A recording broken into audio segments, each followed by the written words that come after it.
ao participar de audiência pública realizada pelas Comissões de Fiscalização Financeira e Controle e Seguridade Social e Família da Câmara dos Deputados, o general Paulo Sérgio Nogueira, ex-comandante do Exército Brasileiro e ministro da Defesa, assinalou os deveres constitucionais das Forças Armadas e frisou que os militares estarão sempre preparados para cumprir com suas obrigações. O general encetou: o Exército está em uma verdadeira revolução em termos de projetos estratégicos. Defesa é um assunto de todos nós. Temos o objetivo de chegar a 2% do PIB. Hoje é 1,3%. Temos o objetivo de tornar as Forças Armadas cada vez mais capacitadas. Nossa faixa de fronteira é defendida e mobiliada por tropas das Forças Armadas, principalmente pelo Exército com seus pelotões de fronteira. Ali estamos cuidando com família da soberania nacional. Marinha, Exército e Força Aérea Brasileira participaram intensamente de todos os fatos históricos da nação brasileira, sempre ao lado do povo brasileiro, de forma invicta. Rebatendo o parlamentar petista, Paulo Sérgio frisou: o deputado Léo de Brito se refere a eleições. Deputado, a resposta que eu tenho para dar ao senhor, o senhor mesmo falou. O artigo 142 diz o seguinte: as Forças Armadas, constituídas pela Marinha, pelo Exército e pela Aeronáutica, são instituições nacionais permanentes e regulares, organizadas com base na hierarquia e na disciplina, sob a autoridade suprema do Presidente da República e destinam-se à defesa da pátria, à garantia dos poderes constitucionais e, por iniciativa de qualquer destes, da lei e da ordem. É isso que as Forças Armadas vão estar sempre em condições de fazer. Outro sim, o oficial ressaltou: não há politização das Forças Armadas. São instituições de Estado. O Presidente da República é o comandante supremo das Forças Armadas. Não há dúvida. As Forças Armadas sempre agiram e vão agir segundo a nossa Constituição. O direito à propriedade, o respeito à livre iniciativa e até mesmo os direitos humanos fundamentais têm sido relativizados no Brasil. Para uma classe de cidadãos, caracterizados pela velha imprensa como bolsonaristas, as garantias e direitos fundamentais estão suspensos. Em CPIs e em inquéritos conduzidos nas cortes superiores, cidadãos e empresas ficam sujeitos a quebra de sigilo, devassas, prisões políticas, buscas e apreensões e confiscos. As investigações se originam de relatórios, matérias e reportagens produzidos pela concorrência, que são tomados como verdadeiros sem questionamento, assim como depoimentos de testemunhas suspeitas. Toda a renda da Folha Política, assim como de outras pessoas e empresas conservadoras, está sendo confiscada a mando do ministro Luiz Felipe Salomão, ex-corregedor do Tribunal Superior Eleitoral, em decisão monocrática em um inquérito administrativo. Segundo a velha imprensa, que participa ativamente dos inquéritos e CPIs, a intenção é impedir o funcionamento das empresas ao privá-las de suas fontes de renda. A decisão de Salomão foi elogiada pelos ministros Luiz Roberto Barroso e Alexandre de Moraes. Há mais de 11 meses, toda a renda do nosso trabalho é retida sem qualquer justificativa jurídica.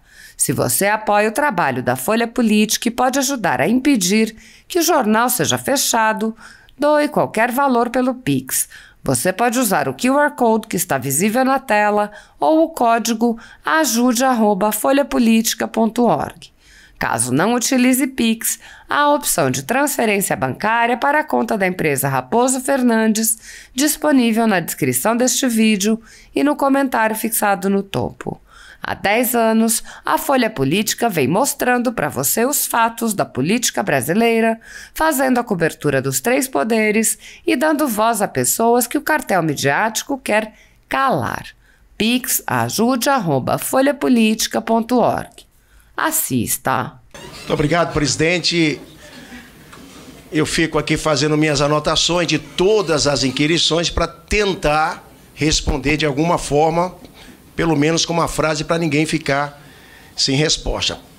Pelo que eu anotei aqui, nós vamos passar aí até muito tempo, mas vamos tentar aqui. Primeiro, o problema no Vale do Javari, quero deixar bem claro a todos os deputados e deputadas, imediatamente após a notícia circular, o ministro da Defesa comunicou-se com os 3 comandantes de força para que os 3 iniciassem planejamentos para o socorro à dupla de desaparecidos. Nós estamos falando de Atalaia do Norte. Nós estamos falando de um local que não chega nem avião, não tem campo de pouso em Atalaia do Norte. Chega em Tabatinga, que de Tabatinga para Atalaia do Norte, de barco, já é um bom tempo. O helicóptero mais perto do Exército é Manaus. E a base, o 4º Bavex, imediatamente já estava pronto para, na manhã de ontem, levantar voo e para atuar na área. A Marinha, da mesma forma, estava no dia anterior. Hoje nós temos, salvo o melhor juízo, se não teve pane, um helicóptero do Exército, um helicóptero da Marinha na área. O helicóptero da Polícia Federal, salvo o melhor juízo, deu um problema, ele tinha um helicóptero nas imediações, e por isso que é bem provável que a gente tenha que reforçar em termos de aeronave.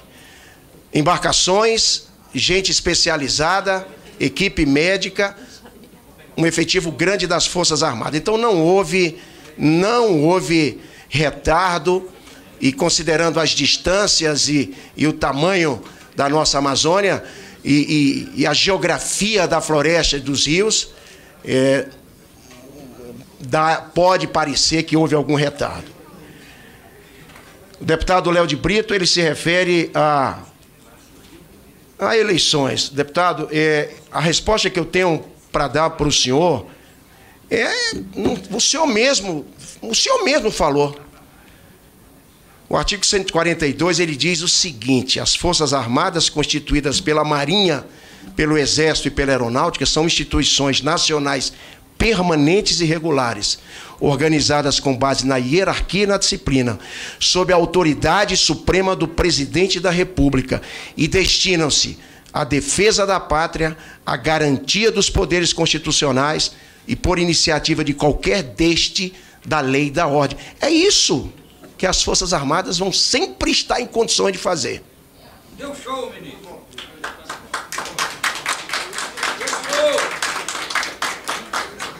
Outro aspecto que foi tratado, eu peço licença também ao nosso deputado Léo de Brito, sobre politização das Forças Armadas. Não há politização das Forças Armadas. São instituições de Estado. O presidente da República é o comandante supremo das Forças Armadas. Não há dúvida. As Forças Armadas sempre agiram e vão agir segundo a nossa Constituição. A gente ressalta que, por vezes, e pelas origens militares do nosso presidente da República, não é? Em que foi formado na Academia Militar das Agulhas Negras, ao ser eleito, ele se usou de alguns militares, e olhe que nós somos cidadãos comuns, capacitados, estudados e em condições de participar de qualquer um dos poderes no que tange ao exercício do trabalho, normalmente oficiais da reserva. E, nesse sentido, fica a impressão de que essa cooptação de militares para trabalhar no Executivo, a impressão dessa politização. Não há politização nas Forças Armadas. Então, queria deixar bem claro. O outro tópico que eu fico... Vamos lá. Também ainda o deputado Léo de Brito, nós temos na faixa de fronteira, toda a faixa de fronteira, durante um ano, várias operações de combate aos crimes transnacionais e ambientais. Então o Acre não é diferente. O tamanho da fronteira amazônica, por vezes, a gente não consegue ficar 24/7 cuidando dessas fronteiras. Mas na medida do possível, dentro do que o recurso estabelece e dos meios que a gente tem, as Forças Armadas, com Polícia Federal e várias agências de governo estão presentes na nossa fronteira para combater a sua preocupação, que é o tráfico, principalmente o tráfico de drogas. A gente sabe muito bem que os países que se limitam a oeste do Brasil, praticamente ali todos são produtores da pasta base de cocaína. Não deixa de ser uma grande preocupação para todos nós, porque o Brasil é um corredor de passagem, além de ser um grande consumidor, o que é uma preocupação muito grande para as nossas Forças Armadas. Então, eu acho que, com relação aos tópicos do deputado Ivan Valente, deputado, o movimento democrático de 31 de março é história, é história. Eu acho que não é o caso a gente entrar em detalhes aqui. O caso Pazuello foi resolvido pelo então comandante do Exército à luz do processo legal, rigorosamente à luz do processo legal. Com relação a manifestações de militares sobre política, nós militares somos da ativa, somos proibidos a manifestação ou agremiação político-partidário. Isso está no Estatuto dos Militares. Eventuais casos são investigados e tratados de acordo com a legislação. E é o que eu faço, e os comandantes realizam isso daí. No que diz respeito por exemplo, aos... Ministro, por que o sigilo, por favor? Isso é praxe, isso é rigorosamente dentro da legislação.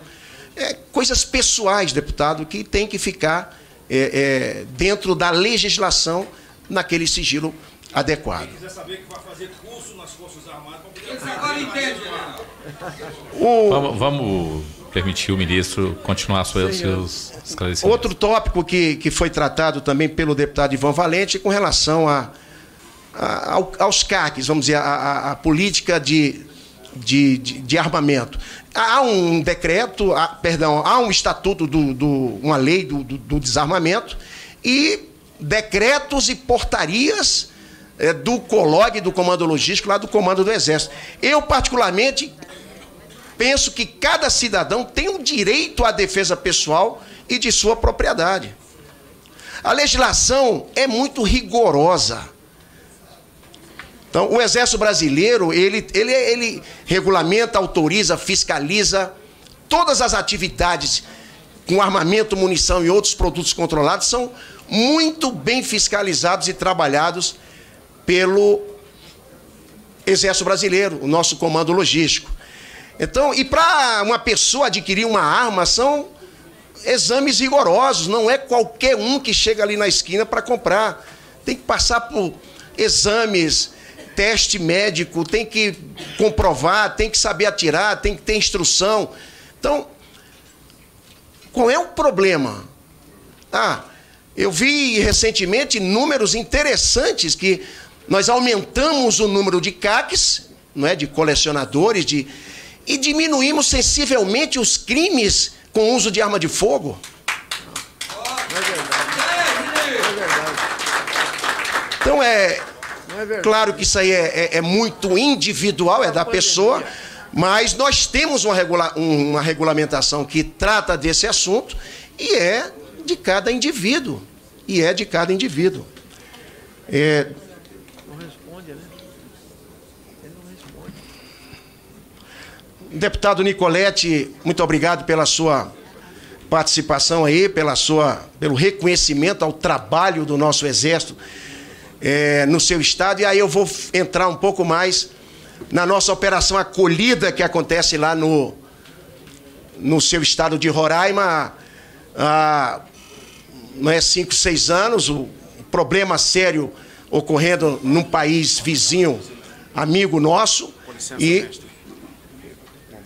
e o Brasil não poderia se furtar o que acontecia na fronteira, multidões e multidões. E a decisão, para mim, é correta de nós recebermos a população venezuelana, fugindo do caos e buscando o Brasil. Então, ali uma grande operação interagência, Forças Armadas, agências internacionais, nacionais, em que nós recebemos, identificamos, damos saúde, alimentação, instrução, alojamento, tudo isso lá no BV8, que é em Pacaraima, na entrada, vem para Boa Vista, com vários locais de acantonamento, de bivac, pernoite, tudo organizado, tudo nos trinques, como dizemos na gíria, e indo para Manaus, dependendo onde tem um escalão recuado. E a partir de Boa Vista, o segredo da acolhida, que é a interiorização, é a organização da operação, ter a capacidade de contactar com empresas, com empresários, com órgãos, agências, igreja católica, igreja evangélica, para que possa receber o venezuelano, aquela família, às vezes pai, mãe, filho, e adotar, dar um emprego, e ela conseguir se reerguer, e assim por diante. É uma operação, é um exemplo para o mundo, deputado Nicolete. Um exemplo, é um caso de sucesso. Eu acompanhei, eu tive na acolhida umas 7 vezes, quando servi na Amazônia como comandante militar do Norte, em 2 rodízios em que meu grupamento ali foi. Já são mais de 74 mil venezuelanos interiorizados, 2 milhões de atendimentos ali dentro daquele... Então, eu aproveito a oportunidade, deputado Nicolete, para ressaltar o trabalho que é feito no estado de Roraima, das Forças Armadas, no que diz respeito à Operação Acolhida. E essa Operação Acolhida, apesar dela estar na cabeça do governo federal, a execução é praticamente do Ministério da Defesa. Mas é do governo Bolsonaro, vem para a Casa Civil, vários outros ministérios atuam ali, mas o grosso do trabalho são as 3 Forças Armadas. Deputado Jorge Sola, eu não vou mais, até o tempo me falta, para responder assuntos que eu tratei na minha fala, que as Forças Armadas escreveram, responderam nos requerimentos dos senhores, que aqui já foi tratado por técnicos, e com o compromisso que tive com o deputado Elias Vaz, de prosseguirmos, se der, alguns outros esclarecimentos que poderão surgir aos membros desta comissão. O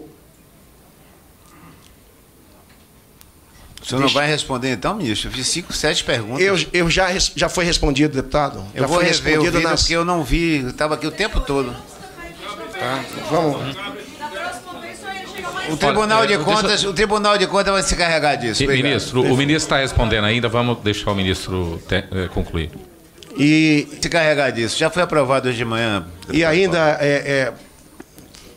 fazendo uma referência aqui, a pandemia, quando a gente usa a palavra genocídio, porra, é muito forte, camarada. A pandemia, quando a gente usa a palavra genocídio, porra, é muito forte, camarada, né? Um presidente que vacinou toda a população brasileira, liberou bilhões de reais para estados e municípios, até para pagar salário, vamos dizer assim. Um auxílio emergencial de R$400 para milhões de brasileiros e depois uma renovação, se eu não me engano, mais 3 meses, 4 meses. Inúmeras ações, é porque... Foi 600 no Congresso, ministro, viu? Não é 400, Paulo é 600 Guedes queria reais. pagar 200. É R$600 e 1.200 para mulheres, ministro. No PT era R$3. Por favor, vamos deixar o ministro concluir com as suas. Eu gostaria de pedir a... Desenvolveu várias campanhas ao longo da pandemia. Cesta básica, doação de sangue, as Forças Armadas. Muito obrigado, senhor presidente. Eu queria agradecer ao deputado Diego Garcia, que veio aqui num segundo compromisso se despedir. A gentileza de tocar em 3 assuntos que eu bem rapidamente farei comentários. Ele se referiu ao CISFRON, que é um dos projetos estratégicos das nossas Forças Armadas. Há 20 anos atrás, a Força Armada Brasileira teve que fazer uma radiografia de suas condições para que melhor pudesse ter a capacitação de defender a nossa pátria, nossas fronteiras, nossa nação. E os estados maiores das três forças se embrenharam num grande trabalho em consequência disso, o surgimento de grandes projetos estratégicos para as Forças Armadas. E eu cito alguns: a Marinha do Brasil, com seu programa do submarino nuclear, os navios da classe Tamandaré, a Força Aérea Brasileira. Parece que não, mas já vem de muito antes a obtenção de um novo caça, está aí o Gripen, de um grande cargueiro para substituir o C-130, que é o Hércules, está aí o KC-390, e da principal hoje atuação da Força Aérea Brasileira no programa espacial. Está aí 2 satélites lançados na semana que passou, Carcará 1 e 2, que vão monitorar a Amazônia e trazer um trabalho magnífico à população brasileira. O Exército Brasileiro tem diversos, o CISFRON é um deles. O Astros 2020, que é a capacitação de termos foguetes de artilharia para cumprir missões de apoio de fogo. A área de defesa cibernética, onde o Exército Brasileiro, ele hoje é ponta de lança do sistema de defesa cibernética.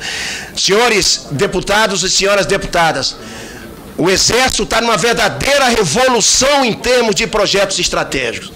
E é um assunto que eu vou tratar depois com a CREDEM e com a CRE. Nós, defesa, como eu disse na minha fala, defesa é assunto de todos nós, para que a gente possa aumentar esse orçamento, claro, o objetivo de chegarmos aos 2% do PIB, hoje é 1,3%, 1,4%, para que a gente possa tornar nossas Forças Armadas cada vez mais capacitadas. O deputado Diego também se referiu a operações na faixa de fronteira. Nossa faixa de fronteira, basicamente, ela é hoje defendida, mobiliada por nossas tropas das Forças Armadas, principalmente o Exército, que tem uma grande capilaridade com seus pelotões de fronteira. E ali nós estamos presentes 24/7, cuidando com família, com filho, lá no pelotão de fronteira, olhando para o lado de lá, uma nação amiga, mas cuidando da soberania da nossa pátria. E ele também se referiu à pandemia. Eu tenho dúvidas se teve durante a pandemia a instituição mais presente, que mais se embrenhou, que mais trabalhou do que as nossas Forças Armadas pela própria missão em si.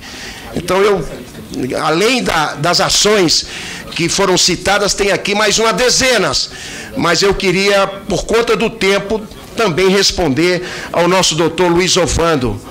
Nossa força está coesa cada vez mais. Não vai ser um detalhezinho desse que vai manchar a imagem. O senhor pode ter certeza que eu vou sair daqui e determinar para que a gente possa esclarecer cada vez mais qualquer dúvida que tenha passado aqui. Isso eu já até falei para o nosso deputado Elias. O senhor se referiu também às Forças Armadas historicamente. E aí eu no meu discurso, falei da origem da Marinha, do Exército e da Força Aérea Brasileira. Forças essas que participaram intensamente de todos os fatos históricos da nação brasileira, sempre ao lado do povo brasileiro. Invicta, como eu disse, que participou da Segunda Guerra Mundial. Na Primeira Guerra Mundial parece que não, mas um contingente de médicos de saúde, um hospital de campanha, desde 1914, na Primeira Guerra Mundial, a participação de militares naquele evento. E chegamos até os dias atuais. Deputado Agostinho Ribeiro, também muito obrigado pelas suas colocações e também falaria aqui um sem número de ações. E aí eu vou me referir do Ministério da Defesa. Para vocês terem uma ideia da quantidade de programas que hoje o Ministério da Defesa, capitania, tem na sua mão. Voo da Vida, Força Aérea Brasileira transportando órgãos. Operação Carro-Pipa, distribuindo água no sertão nordestino. Navios da Esperança.